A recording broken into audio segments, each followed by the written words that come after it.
So, archery. What is it and how could it possibly be important to my spiritual growth? Well, firstly, it's important to note that archery is one of those ancient customs that revolves around focus, attunement to oneself and the instrument that we're using. Though it may look very different now than it did back then, with all the gears, releases, and new sights, the core principles still remain the same. Focus, breathe, and last but not least, release. As you can see here, I rely a lot on grouping. That means how close or spaced apart the arrows are. I can't make any adjustments without first knowing my grouping first. And since every arrow is individual, it will fly differently. Now we see I have pretty good grouping with these two here, but swung way left on my third arrow. This means a couple of things.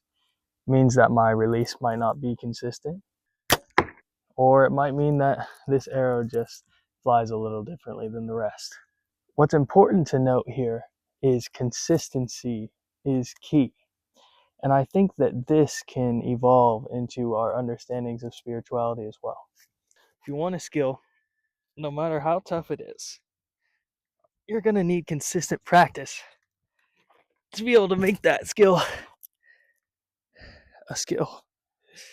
Sometimes it might be difficult to retrieve what you've worked on, but through enough time, patience, and effort, and a little bit of nuanced understanding of how physics works, it will come free. And freedom is what we're really looking for, whether it comes to archery or life.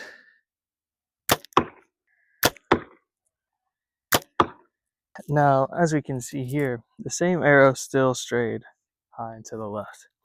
The grouping is really no bigger than my hand, so that means we're doing pretty well. But you might say, well, if you are shooting high or to the left, then maybe you should make an adjustment to your sights. It's important to remember another key part of archery is not only consistency, but patience.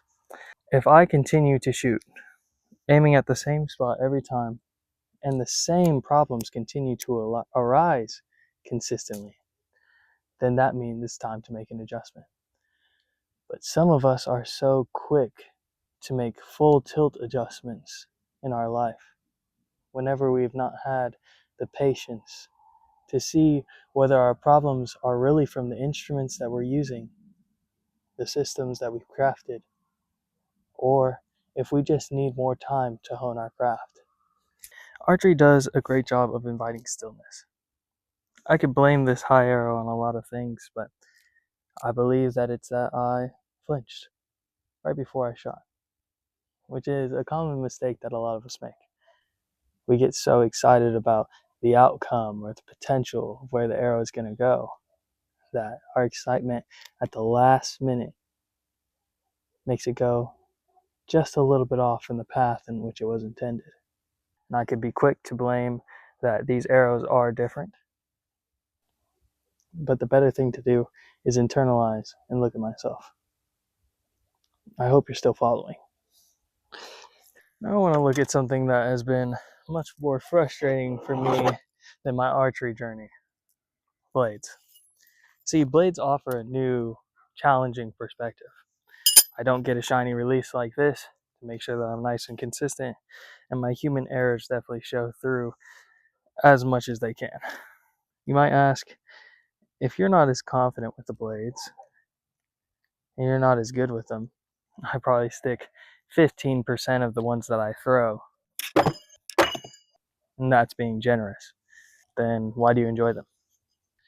You know, overall, this is a good question, but to me, fundamentally, the joy comes not just from sticking the blade, but from learning something new, trying, failing, and eventually overcoming what I thought was simply insurmountable.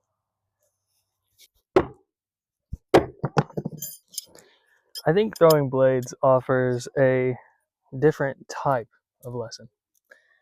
Now, not only do I have to be consistent with my physical draw, my breath, and where I'm aiming, but also with the exact motion of my arm. And that motion is not going to always make the blade stick. I have to account for the rotation and the distance. Whereas usually with my bow, I would just look at a different sight. Here, I have to adjust the spin of the blade, the speed at which I throw it, and it has to all accord to how far I judge the distance away to be. Something that has not been easy for me. While I can consistently throw a blade at this distance with just a handle,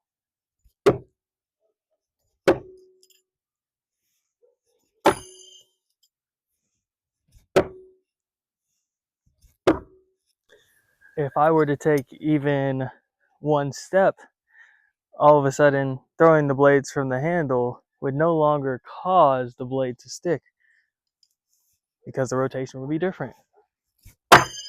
So now instead, I have to throw the blade from the blade's end.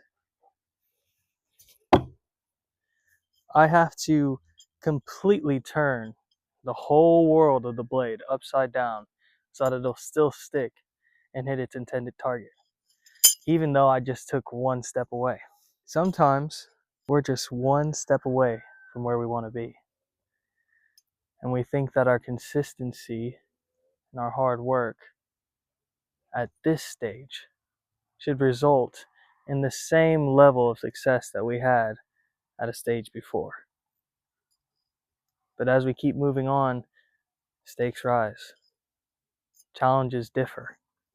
Doesn't mean that they become more difficult. Just means that we have to get a little bit more creative. Have a little bit more understanding, compassion, grace for whenever we throw a blade and it happens to not stick. If I were to judge myself off of every blade that I didn't stick, I'd be challenged to never throw again. But I know there's a time out there in which I stick 85% of the blades I throw, as opposed to the mere 15% that I tend to stick now. It's practice. It's courage to keep going, even when you feel like you're failing, or quite frankly, when you feel like stopping. The universe itself is always in motion, much faster than we can grasp. It seems like so many things are standing still, but truth is, stillness, especially of the mind, body, and spirit, takes a lot of practice in and of itself. So take it easy on yourself. Have patience. Remember your breath. And, as always, stay consistent. I hope you enjoyed this video. I hope you check out the other videos on my channel. This one's been a little bit different, but I've enjoyed it nonetheless. I'm sure I'll do more. Thank you for watching to the end. And as always, God bless you. Yah love you. Yah guide you. And be new. Or whatever you'd like to be. If nobody's told you today, I'm proud of you. I love you. And I trust you. Keep being your best self. And I will see you all on the next video.